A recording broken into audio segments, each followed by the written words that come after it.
여야정 민생경제협의체 회담을 시작하도록 하겠습니다. 먼저 장동영 국민의힘 당대표님 인사 모두 발언 있으시겠습니다. 형님 먼저. 정청래 대표님 아니 제가 여기 행사장 가면 항상 우리 정청래 대표님 먼저 하세요. 주위에서 먼저 하는 게 익숙하지 않아요. 대표님 죄송한데 오늘 저 사회자를 좀 따라주시면 좋겠습니다. 그래도 뭐 하나만 말 엄청부터 최고의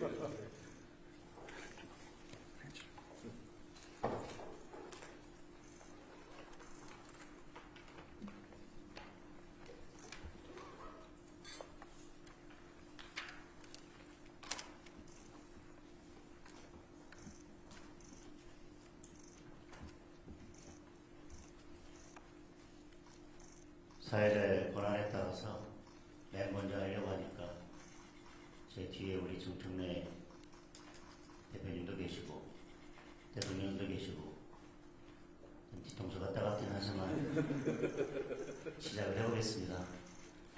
오늘 초대해 주셔서 감사합니다. 오늘 이런 자리가 있을 것 같아서 최근에 제가 집 6채 중에서 4채 처분하느라고 고생 좀 했습니다. 이번 오찬에 참석한다고 결정한 이후에 많은 분들께서 여러 말씀들을 주셨습니다. 그동안 대통령과 여당에서 야당을 배제하고 일방 독주를 해왔는데 특히 식사 한번 하고 사진 한번 찍는다고가 달라지겠냐 이렇게 말씀 주시는 분들도 계셨고, 그래도 지금 인생이 가장 어려울 때 아니냐, 그러니 가서 대통령께 국민들의 삶이 뭐가 어려운지 하고 싶은 말을 하고 오는 게 맞지 않겠냐 라는 말씀을 주시는 분들도 계셨습니다. 대통령께서 일요일날 여의도 벚꽃 구경 가신 것을 봤습니다. 대통령과 셀카 찍으면서 즐거워하는 시민들도 많으셨을 것입니다. 그런데 기름값 밥값이 두려워서 마음 편케 나들이를 나서는 것도 무서웠던 어려운 형편의 국민들도 또 많이 계시리라고 생각합니다. 오늘 저는 그런 기름값 밥값이 두려워서 지금 벚꽃이 한창인데 나들이를 나서기도 힘든 그런 국민들의 목소리를 전달드리려고 합니다. 우리 정치권이 늘 말로는 협치를 외치고 있지만 진정한 협치를 하려면 상대방의 의견을 존중하고 또 듣기 불편한 이야기도 들어야 한다고 생각합니다. 오늘 제가 드리는 말씀이 좀 불편하게 들릴 수도 있겠지만 힘든 국민들의 목소리라고 생각하시고 기꺼이 들어주셨으면 좋겠습니다. 먼저 이번 추경부터 말씀을 드리겠습니다. 26조 원이 넘는 추경안을 정부에서 내놓았습니다. 솔직히 우려가 큽니다. 꼭 필요한 곳에는 지원을 해야 마땅합니다. 그러나 국민 70%에게 현금을 나눠주는 방식이라면 오히려 물가와 환율에 악영향을 줄 것입니다. 잠깐의 기쁨으로 긴 고통을 사는 것이 될 수도 있습니다. 특히 우리 원화 가치가 주변국들에 비해서도 크게 하락했습니다. 그런 상황에서 국제사회에 지속적으로 나쁜 신호를 주게 될 것입니다.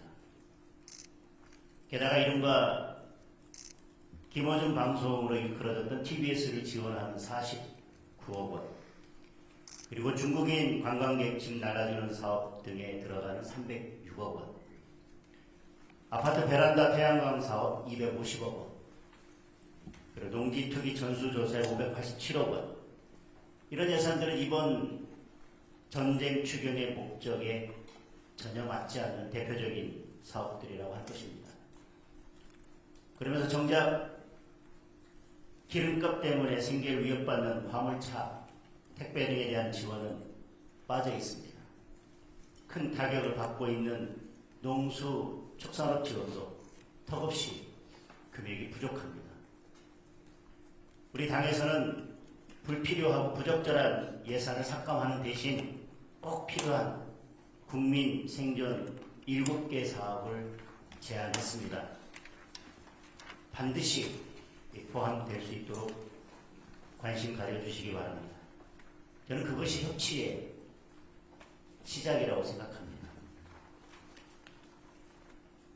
중동 전쟁 장교에 따른 우리 경제와 민생의 어려움은 이번 추경만으로 풀 수 있는 문제는 아니라고 생각합니다. 세계 경제가 다 어렵다고 하지만 우리 경제는 특히 더 어렵습니다.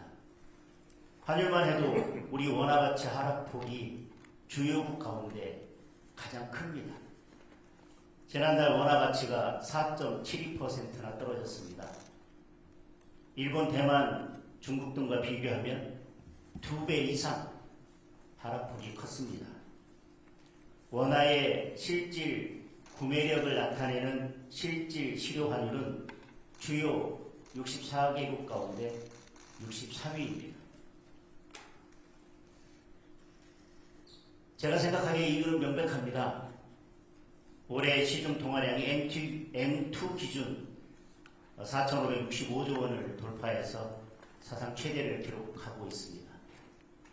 그만큼 시중에 돈이 많이 풀려 있다는 것입니다. 그런데 거꾸로 외환 보유액은 계속 감소해서 보유순위 세계 12위입니다. 2000년 이후 처음으로 10위권 밖으로 밀려났습니다. 통화량은 늘고 달러가 줄어들면 당연히 환율이 오르고 원화 가치는 떨어집니다. 지난 정부 당시 환율이 1,450원을 넘었을 때 우리 대통령께서는 국민 자산 7%가 날아갔다, 이렇게 비판하셨었습니다. 지금 환율이 1,500원을 넘어서 1,530원대까지 오르내리고 있습니다. 같은 방식대로 계산한다면 국민 자산 13% 이상이 날아간 것입니다. 통화량을 늘리는 데 대해서는 이제 신중을 기해야 된다고 생각합니다. 대통령께서 직접 나서서 미국과 달러 수합을 체결하고 보다 적극적인 대책을 마련해야 할 때입니다. 성장률 전망도 마찬가지입니다. 얼마 전에 나온 OECD 자료를 보면 일본과 중국 등의 성장률 전망치는 기존 수치를 유지하고 있지만 유독 우리나라만 2.1%에서 1.7%로 낮춰졌습니다. 당장 산업 현장에서는 유가 폭등과 원자재 품귀로 기업들이 큰 어려움을 겪고 있습니다.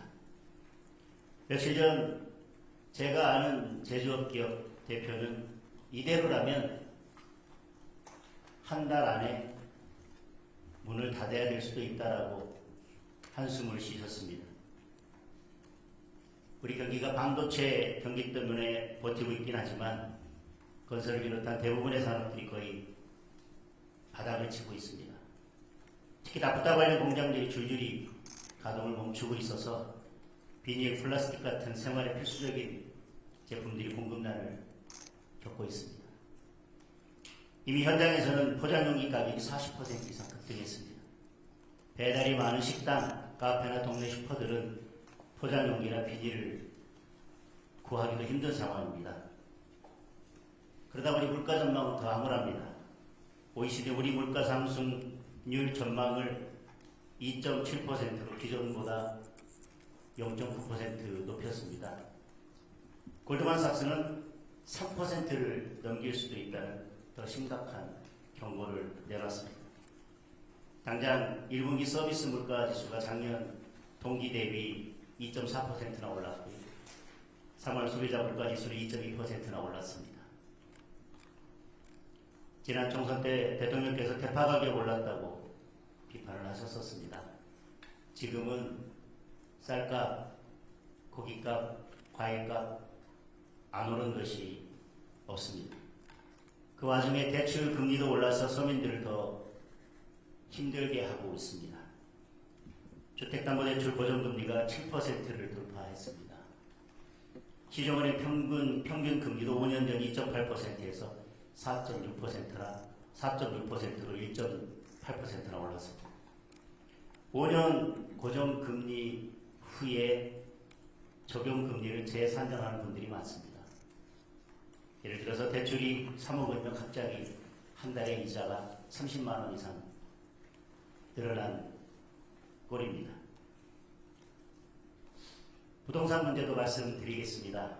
정부에서 강남 집값 내렸다고 홍보하고 있지만 강남을 제외하는 다른 지역은 집값이 다 올랐습니다. 실제로 KB부동산 주택가격 동향 자료를 보면 강남구는 0.16% 찔끔 하락했지만 성북구는 2.72%, 동대문구는 2.58%, 관악구는 2.3% 올라서 비강남 지역 아파트들 오히려 상승폭이 컸습니다. 풍선 효과가 경기도 인천까지 미쳐서 수도권 대부분 지역 아파트값이 오르고 있습니다. 집 가진 분들은 공시가격 급등에 보유세 인상 얘기까지 나오면서 지방선거 후에 닥쳐올 세금 폭탄 걱정에 잠을 이루지 못하고 계십니다.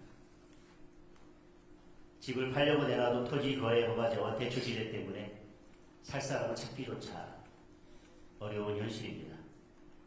집 없는 분들은 전월세 가격 오르고 매물도 없어서 발만 구르고 있습니다. 한 부동산 플랫폼의 집계에 따르면 11호 대책 이후 서울시의 전월세 매물이 44.1% 줄었다고 합니다. 작년 10월 15일에는 전월세 매물이 4만 4천 건을 넘었는데 지금은 3만 건 정도밖에 되지 않습니다.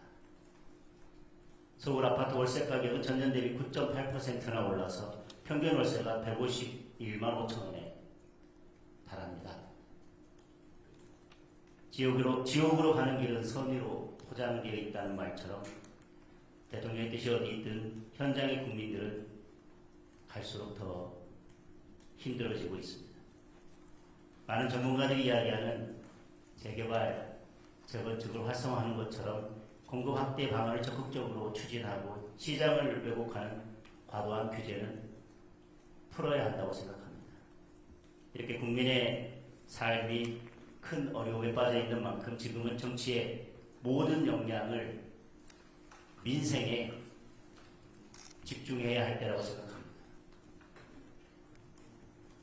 경제 챙기고 민생 살피기에도 시간이 부족한데 조작기소 국정조사 같은 일로 시간을 허비해서는 안 된다고 생각합니다. 국민들 사이에서는 공소 취소한다고 물가가 떨어지냐는 말까지 나오고 있습니다. 이제라도 대통령께서 국정 운영의 기조를 전면적으로 바꿔주시기를 바랍니다. 진짜 국민의 삶이 어떤지 챙겨보시고 야당의 목소리에도 더 귀를 기울여 주시기 바랍니다. 오늘 아침 뉴스를 보니 미국 트럼프 대통령에게는 한국도 안 도왔다고 비난을 받았습니다. 그런데 북한 김정은에게는 솔직하고 대범하다고 칭찬을 받으셨습니다. 지금 외교 안보 노선이 맞는지도 한번 진지하게 고민해 주셨으면 좋겠습니다. 대통령께서 국정운영의 기조를 바꾸고 나라와 국민을 위해 올바른 정책을 추진하신다면 야당도 얼마든지 협력하고 힘을 보탤 것입니다. 오늘 모든 문제를 다 풀 수는 없겠지만 작은 변화라도 만들어내서 힘든 국민들께 희망과 용기를 드렸으면 좋겠습니다. 다소 불편한 말씀을 길게 드렸지만 들어주셔서 감사합니다.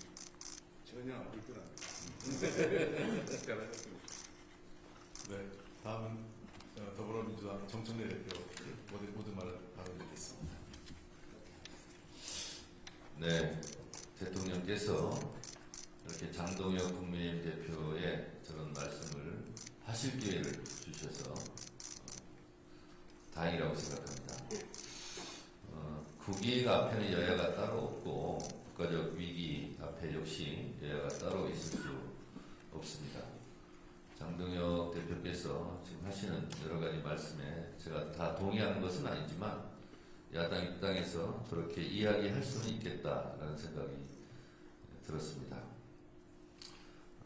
저는 이런 국가 위기 앞에서는 여야가 한마음 한뜻으로 한 당이 된다는 심정으로, 여야당의 심정, 한 당의 심정으로 위기를 잘 극복해 나갔으면 좋겠습니다. 중동 전쟁에 따른 대내외적 위기 상황에 선제적이고 적극적인 대응이 매우 중요한 때입니다. 대통령님과 여야 정당 대표가 머리를 맞대고 이 위기의 상황을 대처하기 위해서 민생 경제를 살리기 위한 협의의 자리를 마련해 주신 대통령님께 진심으로 감사드리고, 또 지난번에는 오지 않으셨는데 오늘은 기꺼이 이렇게 또 와주신 우리 장동혁 대표님, 송원석 원내대표님께 감사드립니다. 국민들이 지금 많은 걱정을 하고 계십니다. 장동혁 대표님 말씀을 들으면 대한민국이 참 암울한 먹구름 같은 잿빛만 보일 텐데, 저는 좀 희망의 목소리를 좀 들려드릴까 합니다. 이재명 대통령님께서 취임하신 지 10개월 조금 더 되었습니다. 2025년 4월의 대한민국과 2026년 4월의 대한민국은 완전히 다른 나라가 되었습니다. 비정상적이었던 대한민국이 국가 정상화의 길로 접어들었습니다. 첫째, 꼭 1년 전인 2025년 4월 7일 종합주가지수는 2328에 불과했습니다. 그런데 한때 6300까지 날아오르며 국민 부자 시대가 열렸습니다. 둘째, 외교 무대에서도 즉시 복귀하여 대한민국이 정상적인 민주주의 국가임을 세계 만방에 고하며 K민주주의의 놀라운 회복력을 보여주었습니다. 셋째, 수출도 큰 폭으로 늘었습니다. 작년 한 해 7천억 달러를 달성한 것에 이어 올해 1분기 동안에만 2,193억 달러를 기록하며 대한민국 사상 최초로 연 8천억 달러 달성도 가능하겠다는 전망이 나오고 있습니다. 넷째, 이 부분이 참 중요하더군요. 실질 국내 총생산 GDP 경제 성장률도 IMF 기준으로 2025년 0.8%에서 2026년 1.9%로 2배 넘게 상향되며 분명한 반등세를 보이고 있습니다. 다섯째, 대통령님의 확고한 의지와 정책적 노력에 힘입어서 부동산 시장이 확실하게 안정세로 접어들었습니다. 부동산과의 전쟁에서 역대 정부에서 이긴 정부가 없는데 이번 정부는 이길 것 같다 하는 국민적인 신뢰가 높아졌습니다. 여섯째, 이것도 좋은 수치입니다. 관광객도 큰 폭으로 증가했습니다. 지난해 한국을 찾은 관광객이 1893만 명으로 역대 최대를 갱신했고 올해 드디어 2천만 시대를 앞두고 있습니다. 일곱째, 5급 상특 균형발전 전략으로 전남 광주 통합특별시가 곧 출범하는 등 국민이 공감하고 응원하는 지방주도 성장이 본격적으로 시작되었습니다. 대구, 경북, 대전, 충남도 통합이 여야가 잘 합의가 이루어져서 됐으면 좋았을 텐데 제가 누구의 책임을 말하려는 것이 아니라 참 안타깝게 생각합니다. 그 지역 분들은 1년에 5조, 4년에 20조가 되면 진짜 그 도시의 삶이, 주민들의 모습이 굉장히 달라졌을 것 같은데 매우 아쉬운 대목 중에 하나이고 언젠가는 우리가 가야 될 길이 아닌가 그런 생각을 했습니다. 무엇보다 국민과의 직접 소통이 빛을 발하고 있습니다. 어느 정부에서 하지 않은 길을 이재명 대통령님께서 가고 계십니다. 대통령 주재 국무회의 생중계와 지역별 순회 타운홀 미팅 개최 등 대통령님의 소통 노력으로 국정 전반에 관한 국민들의 관심과 이해가 높아지고 있습니다. 국정에 대한 관심과 이해, 공감대가 높아진다는 것은 대한민국 발전을 위해서 매우 중요한 일이라고 생각합니다. 국민주권 시대의 실현으로 민주주의가 또한 확장되고 있습니다. 중동 전쟁의 어려움도 대통령님의 탁월한 외교적 역량과 뛰어난 정책 집행 능력으로 위기 상황을 잘 대처해 나가고 있는 중입니다. 하루를 천금같이 쓰며 대한민국 경제 발전과 민생 안정, 중동 전쟁에 따른 위기 극복을 위해 헌신하고 계신 이재명 대통령님과 우리 참모진 여러분들께 국민의 한 사람으로서 감사드립니다. 중동 전쟁이 벌써 한 달을 넘었으며 일촉즉발 살얼음판을 걷고 있습니다. 중동 전쟁 장기화에 대한 대비책을 마련해야 한다는 것이 국민들의 목소리입니다. 평화로 전쟁을 막을 수는 있어도 전쟁으로 평화를 살 수 없다는 것은 요즘 더 절실하게 느끼는 바입니다. 우리는 수출로 먹고 사는 나라입니다. 그만큼 대내적 상황에 발빠르게 선제적으로 대처해야 합니다. 석유 최고 가격제 시행에 따른 보전을 비롯해 수출기업의 피해를 최소화하는 일도 시급합니다. 석유화학 원료인 나프타를 비롯해 히토리와 요소수 등 핵심 전략 품목의 안정적 수급을 지원하는 일도 대단히 중요합니다. 그래서 지금 추경이 필요합니다. 저는 지금 월화수목 금금금 현장, 민생 현장을 다니면서 국민의 목소리를 열심히 듣고 있습니다. 제가 얼마 전 영덕 대게축제에 가서 청어잡이 배를 탔는데요. 거기 있는 선박 주인, 수협 조합장들이 이런 얘기를 하더라고요. 지금 하루 배를 돌리려면 한 드럼 기름값이 17만 4천 원인데 앞으로 10만 원 정도가 더 오를 예정이랍니다. 그래서 27만 4천 원이 되면 배를 운영하기가 어렵다라는 거죠. 근데 정부에서는 22만 4천 원이 되면 그때부터 오른 가격의 70%를 보전해 준다고 그러는데 그 기준 가격을 2만 원만 좀 낮춰달라. 그건 절박한 얘기를 하더라고요. 제가 7월 때 여러 번 그런 얘기를 또 했었고요. 강원도 철원을 가니까 관광객들이 많이 와야 먹고 사는데 이렇게 기름값이 오르면 전세버스가 가동되기가 좀 어렵다. 그래서 전세버스 기름값도 좀 내려달라. 이런 얘기를 하셨는데 이런 게 실제로 국민 피부에 와닿는 얘기고 실제로 필요한 그런 목소리가 아닌가 그런 생각을 합니다. 중동 전쟁에 따른 불안 심리도 있는데요. 제가 어제는 수원의 먹골 시장, 대통령님도 거기 가서 식사하셨던 데 가서 제가 식사도 했는데요. 실제로 실물의 현재의 경기의 어려움도 좀 있지만 전쟁의 장기화로 인한 심리적 어려움, 위축 이런 것이 너무 크더라고요. 그래서 하루빨리 추경을 좀 우리 통과시켜서 그런 걱정을 좀 풀어드려야 되겠다 그런 생각을 절실하게 또 했습니다.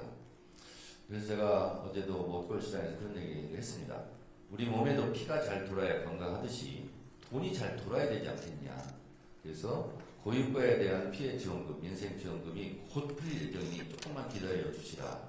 근데 그분들 얘기가 숨 넘어가는 그런 얘기를 많이 하십니다. 그래서 역시 지금 추경은 타이밍이 중요하고 우리가 응급처치 때도 산소호흡기를 제때 대야 생명을 구할 수 있는 것처럼 민생경제도 지금 골든타임이 매우 중요하고 하루가 늦어지면 그만큼 피해가 더 크겠다라는 생각이 들어서 제가 누차 말씀드렸다시피 역사적으로 가장 빠른 속도로 추경을 통과시키겠다 이렇게 말씀을 여러 차례 드렸는데 우리 야당에서 협조해 주시기 바랍니다. 지금 국민의 삶의 숨통을 트이게 해야 합니다. 1분 1초도 지체할 시간이 없습니다. 역사상 가장 빠른 추경, 이것이 지금 국민이 바라고 있는 내용입니다. 전쟁 앞에 여야가 따로 있을 수 없습니다. 민생과 경제도 마찬가지입니다. 중동 전쟁에 발빠르게 대처하고 민생 경제를 신속히 안정시키는 일에 한마음 한뜻으로 협력해 주셨으면 좋겠습니다. 그리고 장동혁 대표가 몇 가지를 말씀하셨는데 한 가지만 말씀드리면 이번 추경의 성격에 TBS 예산은 좀 맞지 않다 이렇게 당해서 그 뜻을 좀 모았습니다. 그래서 그 부분은 여야가 쉽게 합의를 할 수 있을 것 같습니다. 49억 정도 되는데요. 그것은 성격이 안 맞다 이렇게 생각해서 저희도 그것은 추진할 생각이 없고요. 그리고 또 하나는 조작기수 말씀하셨는데 인혁당 사건 보면 얼마나 우리가 이 사법 사인에 대한 피해가 상처가 깊고 긴가 이런 생각을 좀 합니다. 국가 공권력에 의한 국가 폭력이라고 할 수 있는 이 조작 기소, 이것은 범죄입니다. 국가가 저지른 범죄. 그리고 그것이 지금 다 드러나고 있지 않습니까? 그 피해자가 누구라도 관계없이 그것은 다시는 그런 일이 있어서는 안 될 일이다, 이런 생각이 들고, 명명백백하게 거짓으로 증거 조작으로 기소된 것은 하루빨리 이것은 세상에 드러내고 진실을 찾아야 되겠다, 그런 생각을 좀 합니다. 오늘 이렇게 여야가 오랜만에 대통령님 모시고 여러 가지 견해를 말씀드리는데, 견해가 일치할 수는 없다고 생각합니다. 그렇지만 최소한 이번 민생 추경만큼은 하루빨리 여야가 합의해서 국민들의 시름과 고통을 덜어주는데 일익을 담당하는, 그래서 국회가 오랜만에 밥값을 했다 하는 얘기를 들을 수 있도록 최선을 다해 주시기 바라고, 우리 민주당도 최선을 다하겠습니다. 감사합니다. 네, 두 분 대표님 감사합니다. 마지막으로 이재명 대통령님 모두 말씀 듣습니다. 그 약간 흥분하시죠. 반박을 당해요. 네. 그래서 제가 방법을 제가 나중에 얘기할 테니까 뭐좀 하시고 간단하게 한 말씀 하시면 이렇게. 왜냐하면 이게 실제로 일방적인 주장을 하고 나가면 나중에 조금 왜곡될 수도 있고 오버할 수도 있어서 좀 한 말씀 하시고 말씀하세요. 괜찮아요. 뭐 어떻습니까? 그다음에 대표님들 조금 더 하고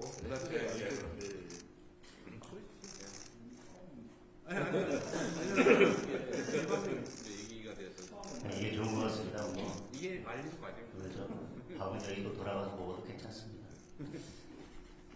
여러 말씀 주셨는데 저는 아까 광주대전 통합을 말씀하셔서 대구 경북 통합 그리고 대전 충남 통합이 안 된 거에 대해서 뭐 저희들도 안타까운 부분이 있습니다. 다만 통합 자체를 반대했던 것은 아니고 내용상에 조금 이견이 있었는데요.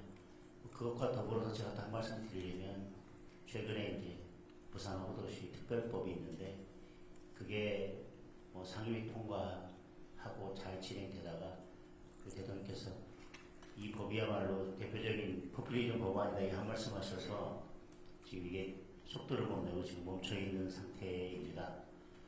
오늘 이렇게 여야가 머리를 맞대고 여러 문제들을 해결하는 자리를 마련해 주신 만큼, 오늘 그 부산호도시 특별법만큼은 그동안 상임위에서 잘 여야 합의로 통과됐기 때문에 국회에서 속도를 내서 빨리 통과해 줬으면 좋겠다는 말씀을 주시면 좋겠습니다. 이 부산호도시 특별법이 부산만의 문제가 아니라 대한민국의 미래를 결정짓는 중요한 법안입니다. 그래서 대통령께서 오늘 가능하시다면 이 법안이 빨리 통과될 수 있도록 힘을 실어주시면 좋겠다는 말씀으로 두 번째 말씀 가능하겠습니다. 원래 그 저기 반대 신문은 주 신문에 가져가는 건데 딴 얘기를 하시는 거예요. 요즘 재판이 예전처럼 법대로 진행되는 게 아니라 네. 이게 원래 통합 문제가 대전, 충남, 대전 광역단체장, 국민의힘 소속 광역단체장이 추진했던 것이고, 광역의회에서 행정 절차를 마련해서 우리 대통령께서 그러면 이것은 여야가 합의될 수 있겠다, 추진하자, 이렇게 해서 추진된 건데, 처음에 추진하자고 해놓고 이제 그걸 또 반대하고 있으니 당황스럽다는 말씀을 좀 드리고, 그리고 대구 경북 같은 경우도 법사위 하기 전에 제가 추미애위원장한테 이것까지 했으면 좋겠다, 이런 의견을 제가 피력했던 걸로 기억하는데 그러지 못해서 여러 가지로 안타깝습니다. 어쨌든 지금 두 군데는 안 됐는데 앞으로 통합이 잘 됐으면 좋겠다, 이런 말씀 드립니다. 그리고 국민의힘에서 이번 민생 추경과 관련해서 장면도 좀 이상하게 하셨던데, 예를 들면 뭐 짐캐리 예산 이런 거는 예를 들면 이런 겁니다. 우리 시장에서 외국인들이 와서 물건을 많이 사면 이게 가져갈 것이 걱정되잖아요. 근데 이것을 공항까지 갖다 준다 그러면 물건을 더 많이 삽니다. 그래서 여기에 투여하는 예산보다 실제로 더 물건을 사는 것을 보면 이익이죠. 그런 면도 좀 생각해 주셨으면 좋겠고, 또 하나는 저희가 예를 들면 뭐 국세청 체납관리단 이 부분도 지금 예산 가지고 약간 여야가 이견이 있어 보입니다만 이 체납관리단 이분들을 실제로 투입해서 들어가는 비용 대비 얻는 효과가 더 훨씬 더 크거든요. 그래서 이건 일자리 창출도 좀 될 수 있고 이런 부분이 아직 미합의 됐는데 이런 부분도 잘 합의됐으면 좋겠다 이런 생각이 들고 저희가 착붙 공약이라고 지방선거 1호 공약으로 그냥 해드림 센터 이렇게 했는데 이 부분도 좀 포함이 돼야 될 것 같습니다. 경로당 급식비 지원 확대 이런 부분도 이번에 돼 있는데 제가 현장을 느끼면서 드는 생각은 실제로 체감 병리도 어렵지만 심리적으로 느끼는 부분이 굉장히 불안하고 그런 부분이 있기 때문에 하루빨리 국민들의 이 마음을 좀 이렇게 위로하고 안정시키는 것이 좀 필요하다. 그래서 시급하다. 민생 추경 표안이. 그래서 국회에서 잘 한번 해보도록 하겠습니다. 네. 이제 비공개 때 맞아. 네. 네. 격렬하게 논쟁을 좀 해보기가 지금. 어쨌든 여야 대표님 또 여야 지도부 여러분 그 총리님께서 함께 해주셨는데 이 장동익 대표님 말씀처럼 우리가 의견이 좀 다를 경우에는 사실 만나서 자주 얘기하는 게 좋습니다. 저는 뭐 언제나 가급적이면 터놓고 얘기하자. 아니 뭐 다를 수도 있고 의견이 협치 안 될 수도 있죠. 근데 오해는 최소한 많이 줄일 수 있기 때문에 저는 자주 이렇게 만나뵙고 싶습니다. 제가 빈말로 사진만 찍고 뭐 선전하려고 그런 건 아니고요. 그리고 우리 정 대표님께서 많이 준비하셔서 여러 가지 말씀을 주셨는데 제가 꼭 대정부직문 받는 느낌인데 또 중요한 지적이세요. 그거는 각계 항목별로 우리 장관님들이나 우리 총리께서 좀 설명을 해드리면 좋겠습니다. 그 중에는 뭐 사실도 있고 약간 거두절미이 되는 부분도 있는 것 같고 약간 다른 부분도 있는데 뭐 그런 세부적인 얘기를 이 자리에서 제가 드리자는 아닙니다. 다만 어쨌든 많은 소통과 대화를 통해서 객관적 팩트들에 대해서는 최소한 확정을 하고 논쟁을 하는 게 좋다. 똑같은 사실을 보고 전혀 다르게 얘기해버리면 이거는 대화가 아니라 싸움이 될 수가 있기 때문에 팩트 체크들을 문제를 좀 하면서 좀 진지하게 좀 여야 아니면 뭐 정부와 야당의 대화를 소통 자주 하면 좋겠습니다. 뭐 장동혁 대표님도 말씀하신 것처럼 지금 대한민국이 상당히 큰 위기에 처한 게 분명합니다. 내부적 요인들은 많이 개선되고 있었는데 안타깝게도 외부적 요인 때문에 또 우리가 통제할 수 없는 영역에서 벌어진 일도 인한 것이기 때문에 그렇게 대응하는 것이 쉽지만은 않습니다. 최선을 다하고 있다는 말씀을 드리고 또 야당에서도 여당에서도 많이 배려해 주시기를 부탁드립니다. 마땅치 않거나 아니면 부족한 부분도 많이 있을 겁니다. 제안을 해주시면 저희도 진지하게 함께 고민하도록 하겠습니다. 지금처럼 어려운 시기, 특히 외부 요인에 의해서 우리 공동체가 위기에 처했을 때는 내부적 단합이 정말로 중요합니다. 우리가 통상적으로 얘기하는 것처럼 통합이라고 하는 것이 정말 이럴 때 빛을 발하지 않을까 싶습니다. 그러나 야당 입장에서는 또 이런 상황에서 입지가 줄어들거나 이런 것들이 또 문제가 될 수도 있기 때문에 또 야당은 야당으로서의 하실 역할을 잘 해주시는 게 더 중요하다고 생각합니다. 지적할 거 지적하시고 또 부족한 건 또 채워주시고 잘못된 것은 또 고쳐 나가야 되겠죠. 저도 오늘 이런 기회를 통해서 많은 대화들이 있으면 좋겠습니다. 저도 뭐 많이 좀 들어보기로 하고요. 추경은 정말 중요하다는 점은 장 대표님도 말씀으로 인정하시는 것 같습니다. 다만 그 내용들이 좀 부적합한 게 있다 이런 취지신데 지금 예산안은 정부의 의견이니까 심의 의결권을 가지고 있는 국회에서 여야가 충분히 토론하고 그 과정을 통해서 필요한 것들을 추가할 수도 있는 것이고 또 불필요하다고 판단되는 부분들은 또 잠깐 조정될 수도 있는 것이겠죠. 그런데 그 중에 저는 이 점은 좀 제 의견을 말씀드리고 싶습니다. 국민 여러분 70% 이하 소득을 가지고 계신 분들한테 우리가 지금 상승으로 인한 국민들의 어려움을 지원해드리기 위해서 소위 전쟁 피해 지원금을 저희가 준비했습니다. 이제 이런 뭐 현찰 나눠주기라고 하는 것은 좀 과한 표현이라는 생각이 들어요. 물론 그렇게 볼 수도 있겠죠. 그러나 우리가 볼 때는 지금 유류대 인상 또 그로 인한 파생되는 물가 상승이 워낙 크기 때문에 그로 인한 고통을 조금이라도 우리가 보전해드려야 된다는 생각을 가지고 있습니다.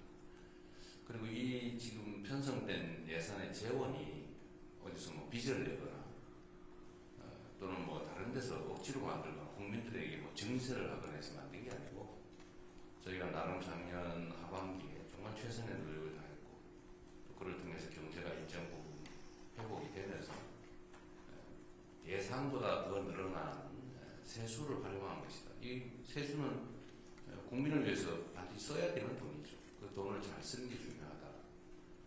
그런데 지금은 저희가 보기에는 가장 중요한 건 국민들의 대외적 위기에 따른 피해를 조금이라도 보전해 드리는 것이다 이렇게 생각합니다.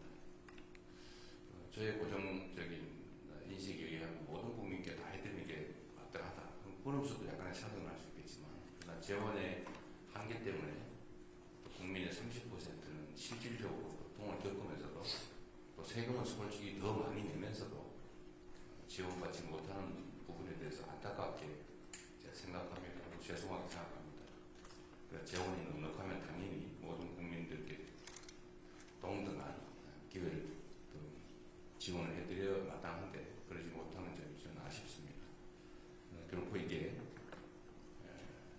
나눠주는 뭐 현금 포퓰리즘은 결코 아니다. 다 국민들이 정말 피땀 흘려 번 돈 낸 세금이고 또 그거는 공정하게 또 합리적으로 써야 될 돈인데 우리 정부 입장에서는 가장 중요한 지원 방식이다 이렇게 생각을 한 것입니다. 그건 정부의 의견이니까 역시 국회 차원에서 잘 논의해 주시면 좋겠습니다.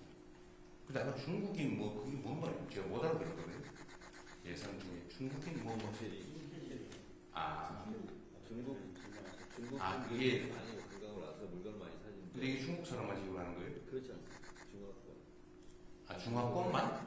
그렇지 않고 아니 외국인 관광객 들어오면은 물건을 많이 사는 분들은 그만큼 올려주는 게 딜리버리 아니, 근데 그 중국 더 중국 많이 사지 않겠냐 물건을. 그게 다 주시겠어요. 중국 사람만 주게 돼 있어요?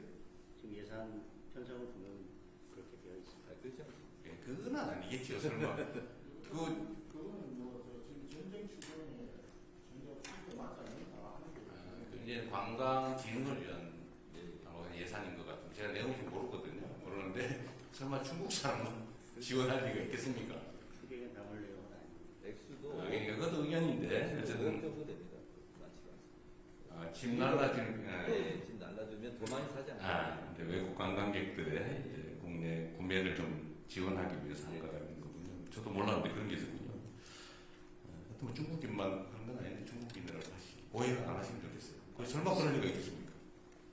지금 모든 그럼 미국 사람이 와서 사가지고 가는 건 아니죠? 그렇지 아니, 않습니다. 모든 관광객에게 지금 알았어요. 수령 예산은 모든 관광객에게 다 적용되고 그러겠죠. 네. 대상이 한정돼 있습니다. 중국 사람. 중국 사람으로 있으면 그 삭감하십시오. 근데 내가 보기 그럴 일은 없을 것 같아. 이것도 팩트에 관한 문제거든요. 장 대표님은 중국인 지원을 위한 거다 이렇게 생각하시는데 팩트를 한번 체크해보고 이게 이런 게 사실 참 대화할 필요가 있죠. 하여튼 그런 이해를 좀 부탁드린다는 말씀을 드리고요. 다른 부분들은 그런데 제가 이 말씀도 하나 좀 드리고 싶은데요. 제가 공개적으로 한 말씀 드리는데 지금 대한민국 헌법이 지금 제정된 지가 너무 많은 세월이 지나서 좀 안 맞는 옷처럼 돼 있는 상황입니다. 그리고 곧 이제 또 5.18 기념일이 다가오죠. 제 기억으로는 5.18 때마다 야당은 여당일 때도 5.18 정신 헌법 조문에 게재하겠다라고 말씀하셨던 걸로 기억합니다. 이번에 또 5.18이 다가오기도 합니다. 그리고 그 점에 대해서는 뭐 이견이 없는 것 같아요. 또 한 가지는 그러면서 야당이 그 당시에 했던 이야기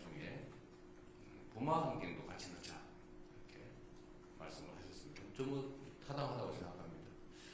그런 거라든지 또 얼마 전에 탄핵 1주년 기념으로 당 지도부에서 나온 표현인지 정확히 맞는 것 같은데 어쨌든 그 계엄 사태가 좀 문제가 있었다는 지적을 한 것 같습니다.